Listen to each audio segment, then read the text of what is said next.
Department of Truth, issue number 13. This is going to be incredibly hard to break down because compared to a lot of issues, and it's amazing to say compared to a lot of issues when every single issue of this book has been a mindfuck, but compared to a lot of issues in this book, there was a lot to get into here, and it's insane.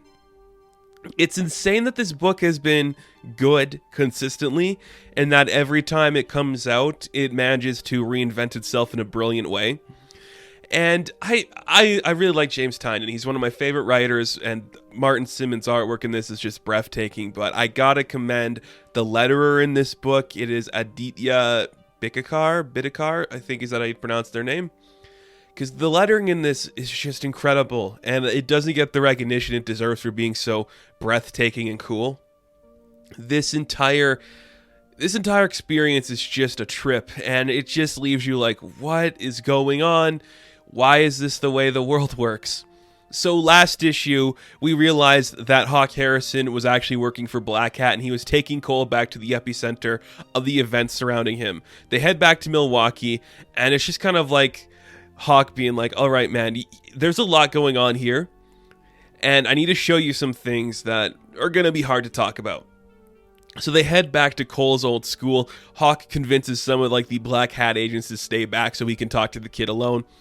And they start like walking into the school. They're headed down this corridor, and instantly this idea comes into play to Cole, like, okay, I see what's going on here. You want to like show me the thing that was like proven false, because that's everything we do here. And earlier on in the series, I'm going to say around issue 3 to 5 in that category, we dealt with this idea of Cole's creation of this fictitious being known as the Star-Faced Man. Cole pretty much was about to create this next big thing that led into like the satanic panic and like these children that were being captured by like the daycare sitters or the preschool teachers, and how like this creature named the Star-Faced Man ate these kids. Cole was embodying that idea. He was going to be like the face of that. We'll get to that more on here, because before we get to that actual stuff, we kind of get another recap. Well, not even another recap. It's like, let's explore the ideas of what the Satanic Panic was throughout history.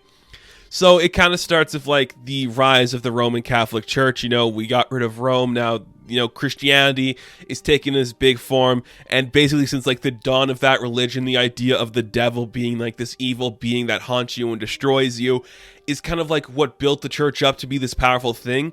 When you can convince the masses that if you do wrong or you don't follow this certain thing, you will find eternal damnation and this creature will torture you for all of your eternity, you certainly start to spread yourself, you know, into this place of power. Now, I'm not going to go into every little facet of that. I do recommend reading the book because Tynion's writing is so well done. It's also just like so much research and time put into like these little moments that I think it's very impressive. And you know, there's like this whole side of like Judaism and how like we created like this like the matzo bread was like baked with like the blood of Christianity babies and all that stuff.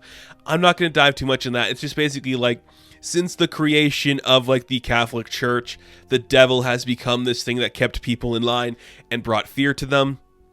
And kind of like as we get deeper into the catacombs of this tomb, we start realizing like what was really going on like during this certain time in the world. And that's the time of like what gave Cole the idea for the Star-Faced Man. So the idea kind of was, it's all about like, it's amazing to me just how it always comes back to politics in this book. So it was like this certain time in the world, you know, we were leaving the 60s. These cultists were turning in, these hippies were turning into cultists. So we had things like Jonestown and these mass suicides all the time. Suddenly we were entering into this new era led by Ronald Reagan. And because of Ronald Reagan, we're like looking at like this perfect view of the American dream, like this beautiful Christian idea, this ideology of these perfections. Televangelism became really popular. It started to be like this growing facet of ideas, because in that time, you know, like in like the 70s, coming into like the 80s, televangelism was huge. There were some of those companies and those people that just blew up. And you have that idea of like pushing that perfect Christian lifestyle to millions upon millions of households. Suddenly you are getting your message across to a lot of people, which is also bringing the satanic panic into like this full swing.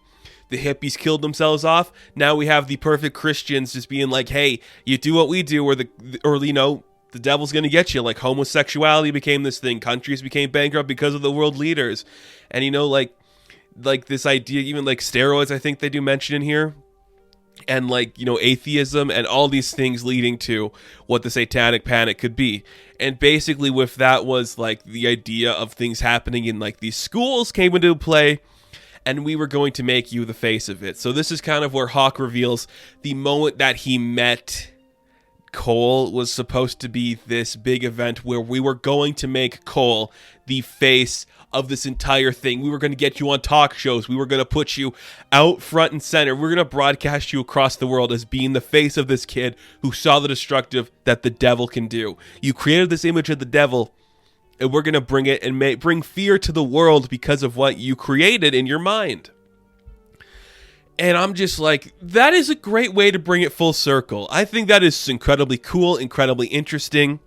You just think about like the time period in particular, and I completely understand how stories like this take place throughout like the 60s to 70s and 80s, because if you look at like the culture, not even just in America, but mainly in America, but you look at the culture in that, everything that you could say potentially changes the world in like, the Americana sense comes from the assassination of JFK. And then we have, like the civil rights, and we have the moon landing, and then we have all these different politicians and these different world ideas coming in, and like the Chinese takeover of certain companies in America, and then like the AIDS epidemic and the Coke stuff, and everything that just comes into this world kind of stems from the idea of the American dream being killed. And Satanic Panic perfectly fits in right there with the movement of like the hippies and them being gone, and suddenly we are creating this image of what the perfect Christian world is supposed to be. I think that's cool. But there is a particular reason why Cole did not become the face of the Starface Man, and why he never became like this bigger thing in the world. He remembers like stories of his mom trying to push him to talk to people in studios and that stuff. The reason why Cole never became the face of that is because one night when Hawke was in his hotel room, he got up and he saw the face of the Starface Man, and he was trying to kill him. And he woke up and it tried to attack Hawke, but he managed to kill it because it wasn't in like its full form yet. And he's like, I saw what that could do. And if we let that creature into the real world, it would wreak repercussions we could not stop. It would literally be eating children. It would literally be killing countless kids, and I couldn't do that. And Cole's like, what are you saying here? What does all this have to do with me coming back to my home? I know you're not a good guy, Hawke. You've just said you're double-crossing the double-crossers. What's going on here? So Hawke gives him kind of a couple choices. Basically, to recruit Cole to the side of Black Hat, he gives him the opportunity to kill the Star-Faced Man. And we see in the other room that the creature that Cole created is staring back at him. It's like, hey, I have these eyeballs. You want to eat them? Yum, yum, yum, yum, yum, yum. And he's like, whoa, what the fuck is going on? But also, Hawke has another idea for him. Look, you can go in there, you can kill that creature, and you can join me in Black Hat. But if you say no, I have another plan for you. You take the gun that I frisked off you, but I still gave it to you. You shoot me in the shoulder. You take the Star-Faced Man. You take it back to the Department of Truth. You give it the information. I already called Ruby. She's been listening to everything that's happening.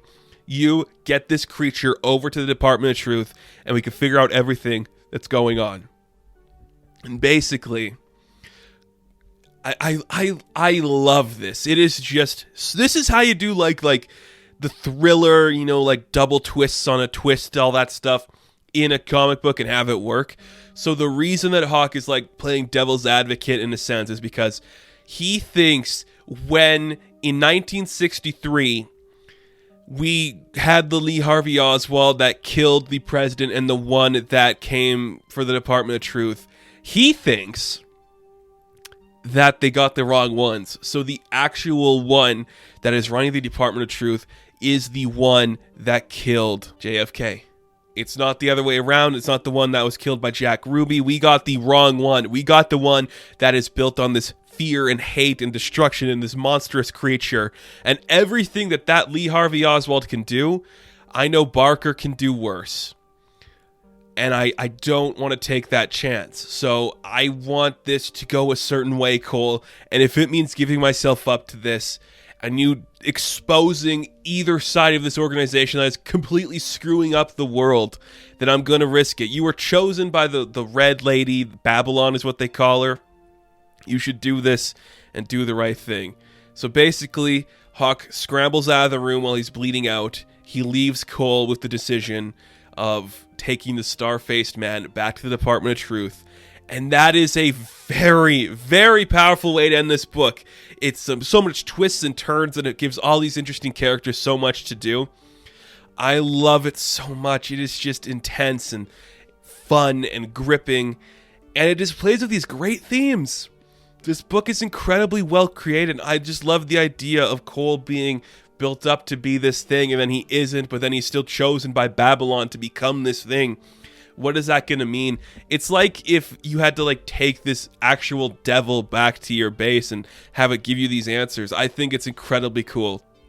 Again, the writing is sharp, the artwork is gorgeous, the lettering is to die for. I love everything about this book, and this issue just got me back in that feeling. I love the stuff with Bigfoot. I love the other stuff we saw with the UFOs.